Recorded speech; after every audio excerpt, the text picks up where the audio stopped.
Okay, good morning. I'm Matt Weintraub, Bucks County District Attorney.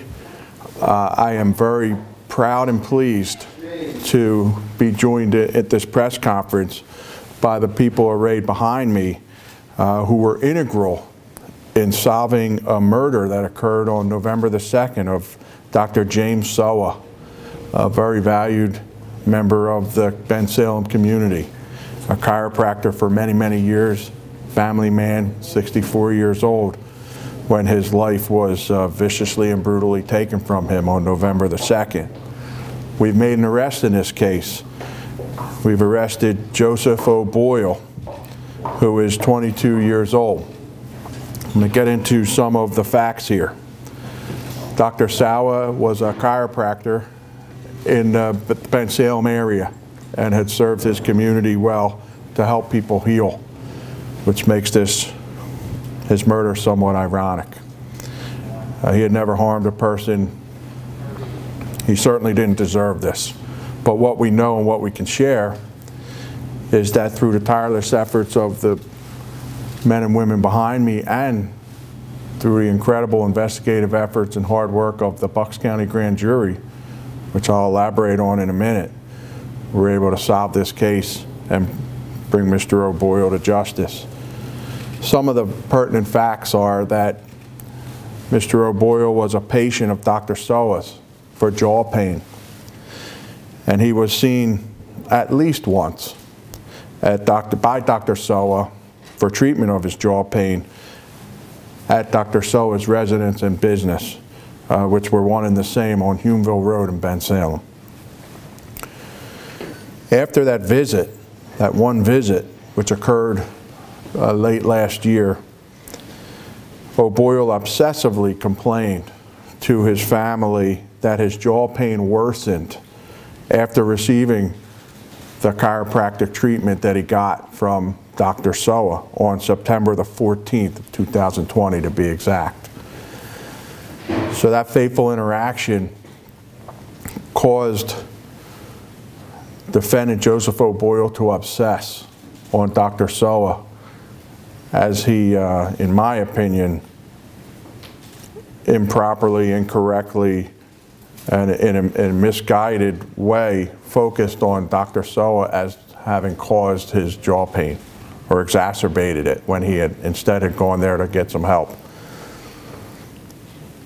So on November the 2nd, Joseph O'Boyle, who had no appointment, nevertheless went to Dr. Sowa's chiropractic business and home, which were one and the same, and he murdered Dr. Sowa.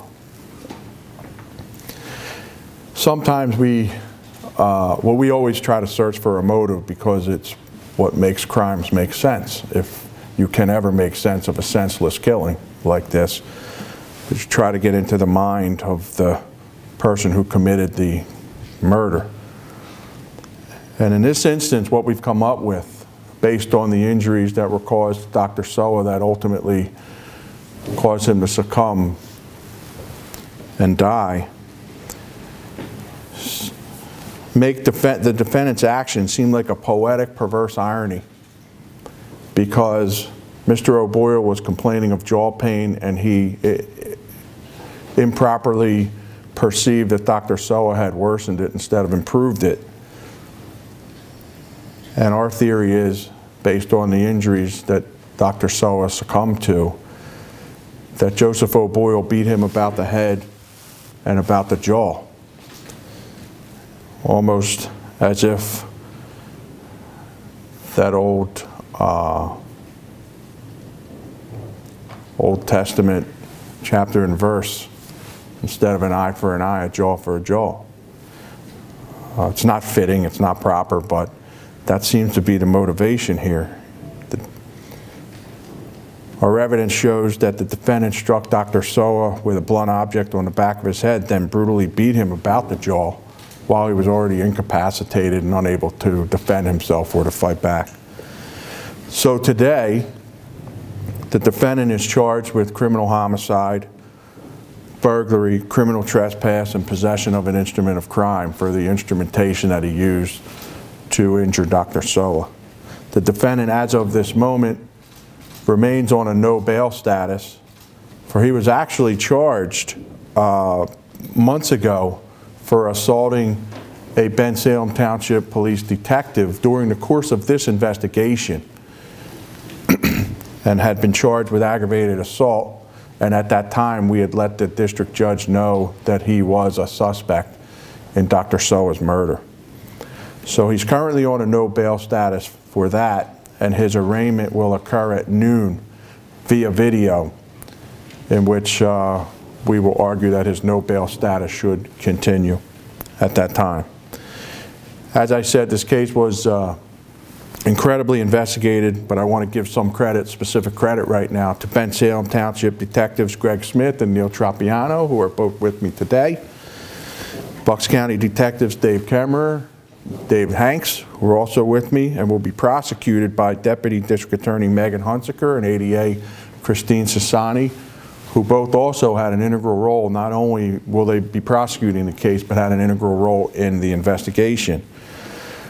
This is yet another fantastic example, a current example of relentless police investigation, but coupled with a dedicated inquiry of the citizen members of the Bucks County Grand Jury to seek justice in a case that otherwise may have not been solved. And I need to speak on that for a moment, and then I'll take questions. I want to talk to you about what it means to be dedicated to public service through service in the Bucks County Grand Jury. Many people don't even know the grand jury exists because it's secret. They meet in secret, and their identities are anonymous so that they can be protected. But these are private Bucks County citizens who dedicate up to 2 years of their lives to investigating our most challenging cases when, although it's exceptional, when police investigation is not yielding the results alone. And they do this in order to keep us safe. And in this case, with the terrible, tragic exception of Dr. Sowa, who had already been murdered, they were successful, and we owe them a debt of gratitude. So the Bucks County Grand Jury is working in the background, but ever present, ever vigilant, to make sure that we here in Bucks County are safe. If anybody has any questions about the substance or about anything that I've said, I'll try to answer them now. At his previous arrest, Matt, was there any explanation that he gave or that detectives discovered as to why he was loitering at the scene of the crime? Well, Vinny, that's a fair question. I am ethically not permitted to state whether or not he made comments. In this instance, as opposed to in a traditional filing where we file a complaint and a probable cause affidavit, you all will have the benefit of the grand jury presentment as serving as the probable cause affidavit. So you will have really voluminous information and explanations that you might not otherwise get at this early stage. But what I will say is this, that it was actually some amazing investigative police work that caused us to focus on Mr. O'Boyle in the first place, where the police that you see arrayed behind me here painstakingly went from house to house, from business to business, seeking video evidence.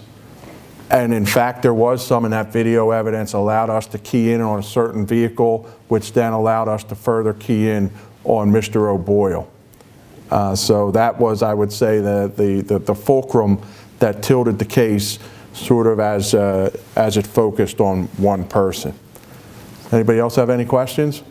Do you know how long the suspect was seeing Dr. Sowa for his issue?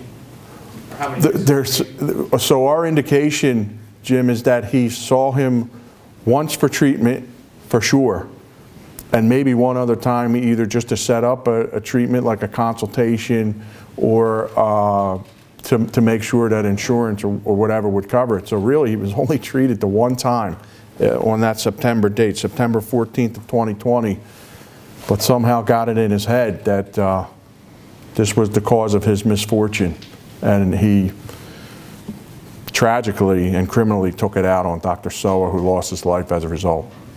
Can you say where Mr. O'Boyle has like a history of violence with the cops or a mental health history that you would react in such a matter?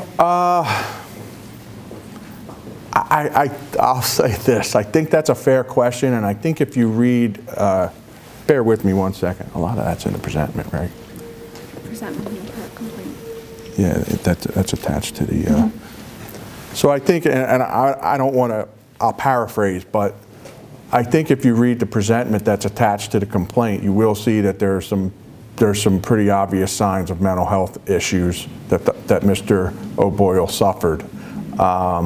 As far as a history of violence, that's not something that I can comment on here. I don't think that that would be appropriate. But I do think that if you read that presentment, you may see the answer to the question that you just asked me. When we interviewed the family, they were in tears. Has this brought any closure for them? Do you still feel terribly for the family? So this is, I like to say that this is the beginning of the end. So the Sowa family has been nothing but cooperative. We've met with them every step of the way. There's still some, they're going through the stages of grief, as you can imagine. And sadly and unfortunately, when we solve a case in the criminal realm, that doesn't really give them closure until the case is over, which can be months or years from now, as you know, in a murder case. What I'm hopeful for, as with any case where we were able to solve it, is that Dr. Sowa's family can shift their focus from wondering who did this and what happened to at some point coming to terms with, this is the person that did this, and we're seeking justice in Dr. Sowa's murder case, and then they can begin to shift their focus and celebrate his life. That's always my fervent wish in these cases. I feel like every time I'm up here, yes, I'm reporting something positive in that we've solved the case, but it's always on the heels of some terrible tragedy or some terrible criminal event. But that's what I hope, and because I know that we've been in constant contact with that family, that's my expectation. Anybody else? All right, yes, Chris. You said he had obvious signs of mental health issues. Did that play a role in what happened? Well, I think that that's certainly going to be explored. When we make an arrest, that's based on probable cause. Do we have evidence that the person that we're accusing committed this crime? The motivations or the mitigation, that's for later. We certainly are interested in knowing all about it, because that may affect the eventual outcome in this case. I don't want to predict the future, but our job is not done. And I expect that in this case, we will work closely with the defense to try to understand what types of motivations Joseph O'Boyle may have had, or issues that he may have suffered from that would be extraordinary, that may mitigate in his favor. I can't predict the future. I don't know what the outcome's going to be, but certainly we expect that to occur. All right, I think that's a pretty good stepping off spot. We'll make sure that you can view the PowerPoint, and I think Mr. Gamiz will make sure that everybody gets a copy of the complaint and the presentment and even the PowerPoint if they wish. I appreciate you all coming. Thank you very much for coming out under these circumstances. Have a good day, everybody. Thank you.